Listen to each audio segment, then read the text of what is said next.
Hi guys, welcome back to today's video. This is Sonia and you are watching Sovik's vlog. तो देखिए, आज की video में मैं आपके साथ बात करने वाली हूँ स्टूडेंट वीज़ा के बारे में। आज की वीडियो में मैं आपको दूंगी सारी इन्फॉर्मेशन कि अगर आप ऑस्ट्रेलिया से स्टडी करना चाहते हैं तो स्टडी के लिए आपको जो स्टूडेंट वीज़ा है वो कैसे अप्लाई करना पड़ेगा, उसकी क्या कॉस्ट होती है, क्या क्या डॉक्यूमेंटेशन होते हैं जो आपको प्रिपेयर करने पड़ेंगे। तो इन सारी बातों के बारे में डिटेल में आज हम बात करेंगे। आप में से जो लोग हमारे चैनल को रेगुलरली विजिट करते हैं वो जानते हैं कि जब हम लोग भी ऑस्ट्रेलिया आए थे तो हम लोग स्टूडेंट वीज़ा पर ही आए थे। विक्रांत ने यहाँ से पीएचडी की थी और मैं उनके साथ एज ए डिपेंडेंट वीज़ा पर आई थी। तो देखिए, यस, अगर आप स्टूडेंट वीज़ा पर आते हैं तो स्टूडेंट वीज़ा पर आपको ये राइट्स होता है कि आप अपने साथ अपनी फैमिली को ला सकते हैं, आप अपने पार्टनर को, अपने बच्चों को आप अपने साथ लेकर आ सकते हैं। यानी कि जब आप अपनी एप्लीकेशन करते हैं तो आप उसी एप्लीकेशन में उनका भी नाम इंक्लूड कर सकते हैं, तो आपके साथ साथ ही आपके फैमिली को भी वीज़ा इशू हो जाता है। तो देखिए, आप ऑस्ट्रेलिया आ सकते हैं स्टडी के लिए। आप चाहें तो यहाँ से बैचलर्स कर सकते हैं, यानी कि आप 12th के बाद ऑस्ट्रेलिया आ सकते हैं। अगर आप चाहें तो मास्टर्स करने के लिए आ सकते हैं, या फिर आप चाहें तो पीएचडी करने के लिए आ सकते हैं। तो आप किसी भी कोर्स के अंदर ऑस्ट्रेलिया में एनरोल हो सकते हैं और आप अपना स्टूडेंट वीज़ा जो है वो अप्लाई कर सकते हैं। सबसे पहले मैं आपको बता देती हूँ कि स्टूडेंट वीज़ा कौन सी सब क्लास है और इसका जो डिटेल है वो क्या होता है। स्टूडेंट वीज़ा के बारे में सर्च करने के लिए आप सिंपली टाइप कीजिए गूगल पर स्टूडेंट वीज़ा ऑस्ट्रेलिया, तो वो आपको इमिग्रेशन की वेबसाइट खोल कर देगा। और ये देखिए, इसकी सब क्लास होती है सब क्लास 500 और इस वीज़ा के अकॉर्डिंग आप स्टे कर सकते हैं अप टू 5 ईयर्स। ये डिपेंड करता है आपके कोर्स के ऊपर कि 2 साल का है, 3 साल का है या 4 साल का है। स्टूडेंट वीज़ा को अप्लाई करने की जो कॉस्ट होती है वो होती है ऑस्ट्रेलियन डॉलर 650, $650 ऑस्ट्रेलियन डॉलर। और उसके बाद देखिए, यहाँ पर स्टूडेंट वीज़ा के अकॉर्डिंग आप क्या क्या कर सकते हैं। तो आप ऑफकोर्स एलिजिबल हैं स्टडी के लिए, आप एलिजिबल हैं अपने फैमिली मेम्बर्स को लाने के लिए, और आपको वर्किंग राइट्स भी हैं। अभी आपको फुल टाइम वर्किंग राइट्स हैं till June 2023। Otherwise usually students को 20 आवर्स का वर्किंग राइट्स होता है। अब बात करते हैं step by step student visa application के बारे में। तो देखिए, सबसे पहली चीज़ तो ये होती है कि अगर आपको स्टूडेंट वीज़ा अप्लाई करना है तो आपको एटलीस्ट मिनिमम 8 वीक्स पहले स्टूडेंट वीज़ा अप्लाई कर देना चाहिए। यानी कि जो भी आपका कोर्स स्टार्ट होने का टाइम है, जो भी कोर्स स्टार्ट होने की डेट है, उससे एटलीस्ट आपको 8 वीक्स पहले जो है ना प्रोसेस स्टार्ट कर देना चाहिए। वैसे तो बेटर है कि जैसे ही आपको यूनिवर्सिटी फाइनल करती है, ऑफर लेटर देती है, आप इमीडिएटली अपना प्रोसेस स्टार्ट कर दें। Now move on to step 2। तो स्टेप 2 एक बहुत बड़ा प्रोसेस है, वो है आपके डॉक्यूमेंट कलेक्शन का प्रोसेस। तो देखिए, डॉक्यूमेंट कलेक्शन के लिए सबसे पहली चीज़ आपको ज़रूरत होती है वैलिड पासपोर्ट की। आप जिस भी कंट्री से आ रहे हैं आपको अपना एक वैलिड पासपोर्ट चाहिए। ओके, सेकेंड नंबर पर आपको कलेक्ट करने होते हैं अपने सारे के सारे एजुकेशनल डॉक्यूमेंट्स। अगर आप सीधा 12th के बाद आ रहे हैं तो 10th 12th उन सब के डॉक्यूमेंट्स आपको चाहिए। अगर आप बैचलर्स करने के बाद मास्टर्स के लिए आ रहे हैं तो आपको बैचलर्स डिग्री भी चाहिएगी।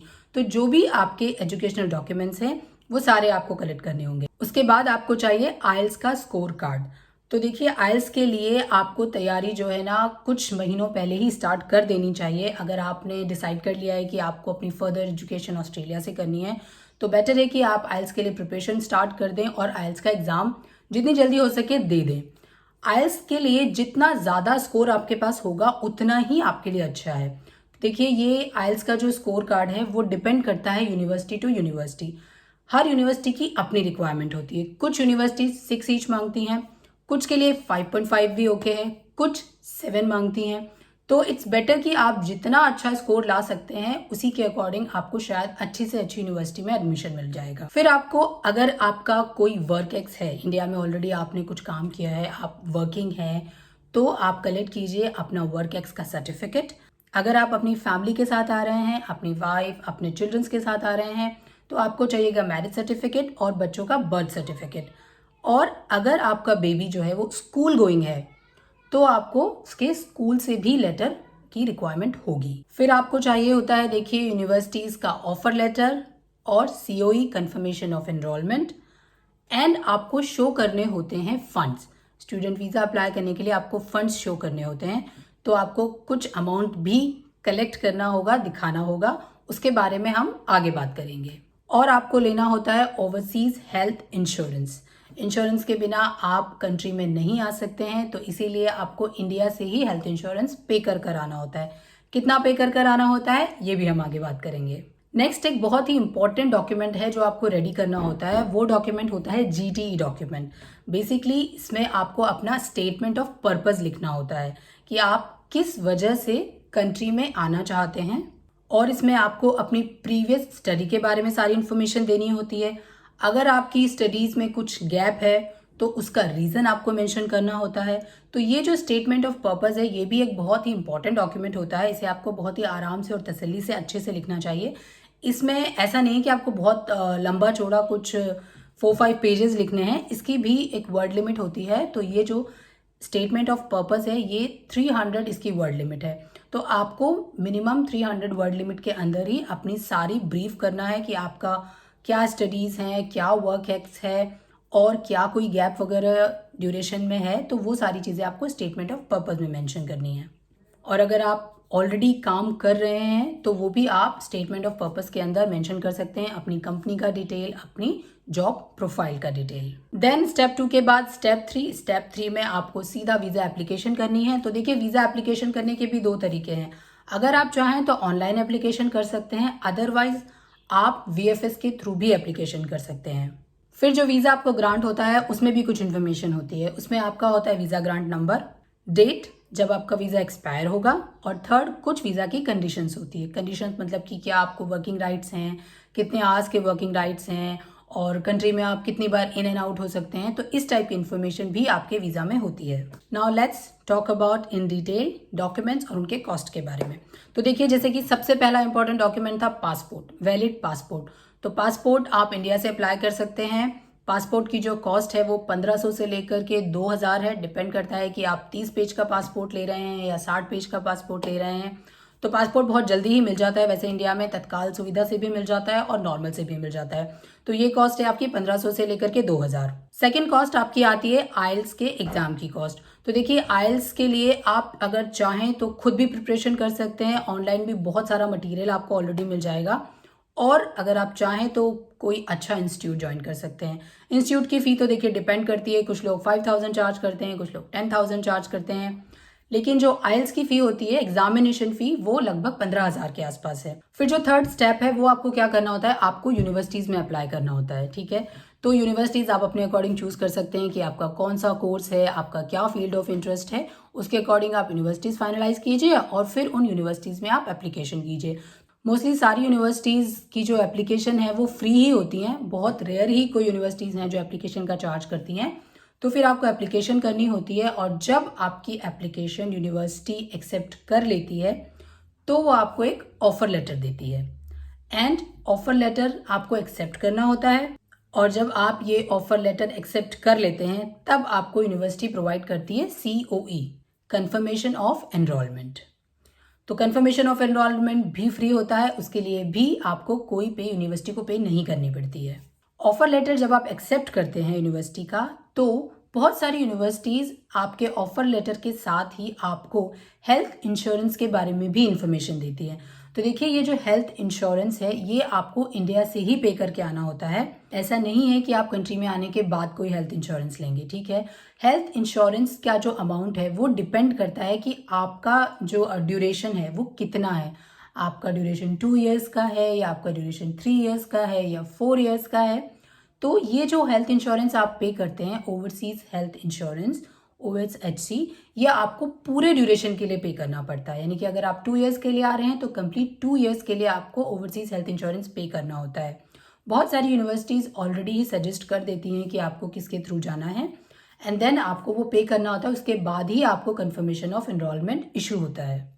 अब अगर OHC की मैं बात करूं कि आपको कितना पे करना होगा, देखिए तो ये रफली जो है OHC ये आपको लगभग पर पर्सन जो है वो 1350 ऑस्ट्रेलियन डॉलर पे करना होता है। ये देखिए थोड़ा सा ऊपर नीचे होता है, अमाउंट डिपेंड करता है कि आपने कौन सा इंश्योरेंस लिया है, पर यस लगभग इतना अमाउंट हेल्थ इंश्योरेंस का आता है।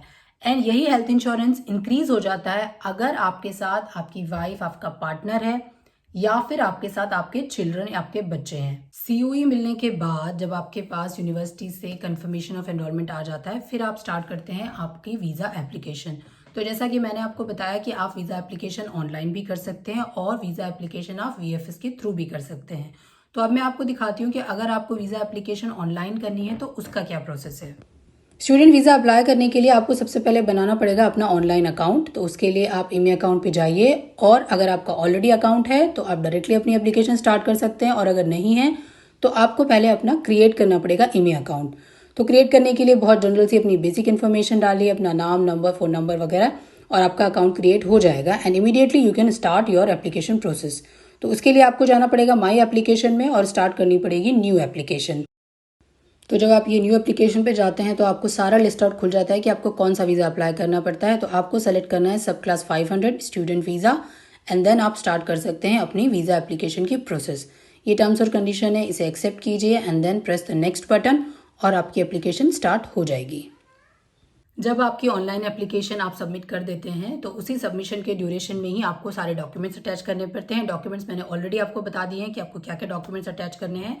एक और इम्पॉर्टेंट चीज़ है डॉक्यूमेंट्स के बारे में कि जो भी आपका फंड शो कर रहा है, आपके फादर या आपका ब्रदर या आपकी सिस्टर, और वो जॉब में है, तो उन्हें अपना जो है इनकम टैक्स रिटर्न जो है वो जो फिल करते हैं ना, वो वाले डॉक्यूमेंट्स भी अटैच करने होंगे। जब आपकी एप्लीकेशन सबमिट हो जाती है तो एप्लीकेशन सबमिट होने के बाद आपको अपना मेडिकल चेकअप करवाना होता है, और उसके लिए आपको जनरेट करना पड़ता है अपना हैप आईडी। तो उसके लिए भी आप सिंपल माई एप्लीकेशन में जाइए और उसमें से अपना हैप आईडी जनरेट कर सकते हैं।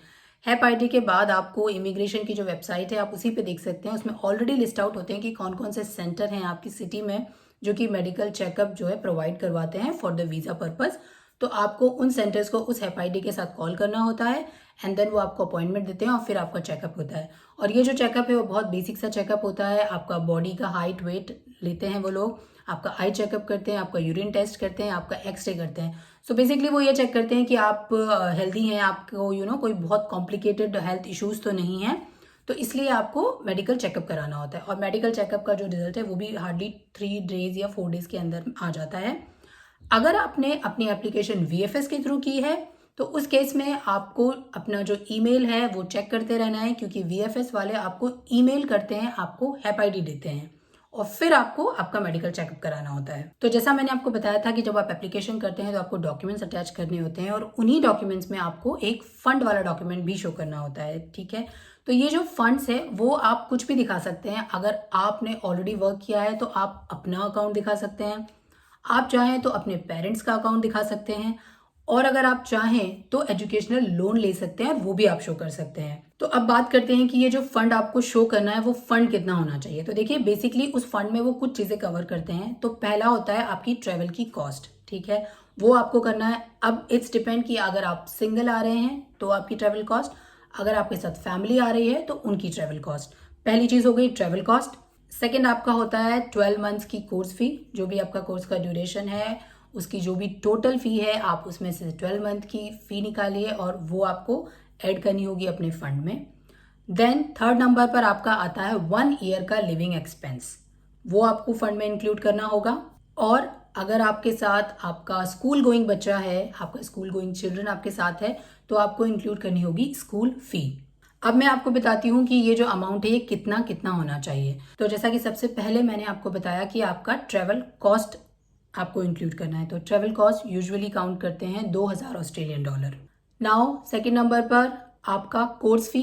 तो देखिए कोर्स फी डिपेंड करती है कि आपका कौन सा कोर्स है, बट यूजुअली ये कोर्स फी जो है वो 20,000 से लेकर के 50,000 ऑस्ट्रेलियन डॉलर के बीच की होती है।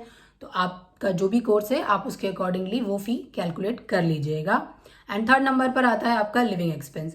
तो लिविंग एक्सपेंस की जो कॉस्ट है वो इस तरह से काउंट की जाती है। देखिए अगर आप स्टूडेंट हैं तो जो आपका लिविंग कॉस्ट है वो ये काउंट करते हैं 21,041 ऑस्ट्रेलियन डॉलर। और अगर आप अपने पार्टनर के साथ आ रहे हैं, अपने वाइफ या अपने हस्बैंड के साथ आ रहे हैं, तो उस केस में वो जो लिविंग अमाउंट आपका होगा, जो लिविंग की कॉस्ट आपकी होगी, वही कॉस्ट हो जाती है 7,632 ऑस्ट्रेलियन डॉलर। अगर आपके साथ आपका बेबी आ रहा है, आपका बच्चा आ रहा है, तो पर चाइल्ड वो जो कॉस्ट होती है वो काउंट करते हैं ये 3,152 ऑस्ट्रेलियन डॉलर। ये सारी चीज़ें मैं आपको पर ईयर बता रही हूँ, ये आपको शो करनी होती हैं।